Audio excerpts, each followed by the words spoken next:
حبيبه يا لهوي مش هيطلع. الحقوني يا بنات، جربت ماسك الكركديه اللي قلب الدنيا على السوشيال ميديا وعينكم ما تشوف الا النور. مش عارفه هقول لجوزي ايه دلوقتي لما يشوفني بالمنظر ده. وتفتكروا الحمار ده هيروح ولا هيفضل كده لحد العيد؟ ادي اخرة اللي يمشي ورا كلام النت.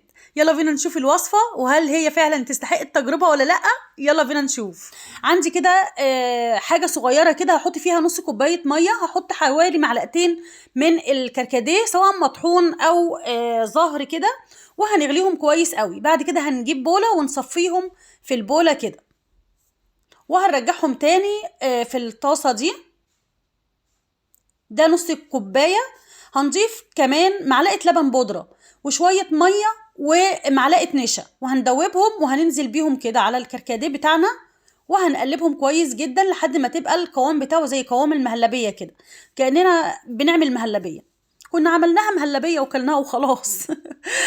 وهنقلبها كويس كده لحد ما السمك بتاعها يبقى يعني لا تقيله قوي كده زي البلوزه تقيله كده ولا خفيفه قوي. بس كده انا طفيت البوتاجاز. هنحط بقى دلوقتي معلقه صغيره من الجيلاتين وهنقلبه كويس جدا جدا. وبعد كده بقى هنفضيه في اي طبق او بوله لحد ما يبرد خالص. وبعد كده بقى هنستخدمه. هسيبه بس كده على جنب حوالي نص ساعه بس لحد ما يهدى. وبعد ما يهدى بقى هنجيبه بقى نستخدمه بالشكل اللي انا هوريهولكوا ده. بص انا بنتي مدياني البتاع اللي انا المفروض ان انا يعني احط بيها دي. مش عارفه اصلا هي مش عارفه هي تقريبا انا استعملتها غلط اصلا. يعني المفروض ان هي بتستعمل من الناحيه التانية. الحاجات الجديده دي احنا ملناش فيها. المهم حطيت بقى على وش كده. لقيت البتاعه دي مش راضيه، اللي هي السبتيولا دي. نتكلم بلغه المطبخ. مش عارفه ادهن بيها كويس قوي.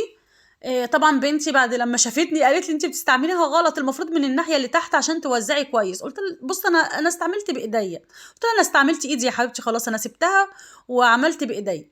دهنت بقى وشي كله، بس نبعد عن العين بالحواجب، لان انا لما جيت اشيله كان صعب قوي قوي ان انا اشيله من ناحيه الحاجب. يعني بلاش عشان بيمسك في الشعر. بيبقى طبعا الجيلاتين لما تيجي تشدي ممكن تشيلي اي شعر في وشك، فخلي بالك يعني بعدي عن الحواجب وبعدي عن العين عشان الرموش والحاجات دي. تمام. انا دهنت وشي كله اهوت زي ما انتوا شايفين كده، وسبته بقى كده لحد ما ينشف. بصوا بقى احنا هنقعد بقى لازم مكان يكون فيه هوا. يعني يا ريت بقى شغلي المروحه كده واقعدي قدامها بقى حوالي نص ساعه ولا حاجه. وبعد كده بقى هتبتدي تشيليه. بص هو نشف بس هو كان عايز ينشف اكتر من كده. لو انت عايزاه تشيليه حته واحده يبقى لازم تسيبيه ينشف قوي قوي علشان يتشال معاكي حته واحده كده. لكن لو انت هتفركيه زي كده فمش مهم ان هو ينشف قوي، يعني هيبقى ناشف يعني يبقى طري سنه يعني. وتفركيه بيشيل الجلد الميت وبيعمل تفتيح للبشره، وهنشوف النتيجه دلوقتي مع بعض. تمام.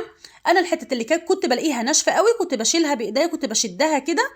وعايزه اقول لكم ان هو لو انت هتشديه حته واحده ابعدي عن الحواجب والرموش لان ممكن يشيلهم. كنت هشيل حاجبي دلوقتي، فخلي بالك من الحته دي. عايزه اقول لك بقى بيشيل الشعر الرفيع اللي هو في الوش وبيشيل الجلد الميت. جميل جدا جدا. هو بس حمر وشي شويه في الاول، بس عملت له تلج. وده مش مع كل الناس اللي بشرتهم حساسه اللي بيحصل لهم كده.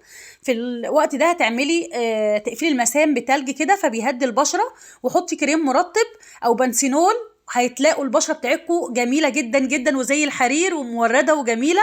جربوه. كل سنه وانتم طيبين.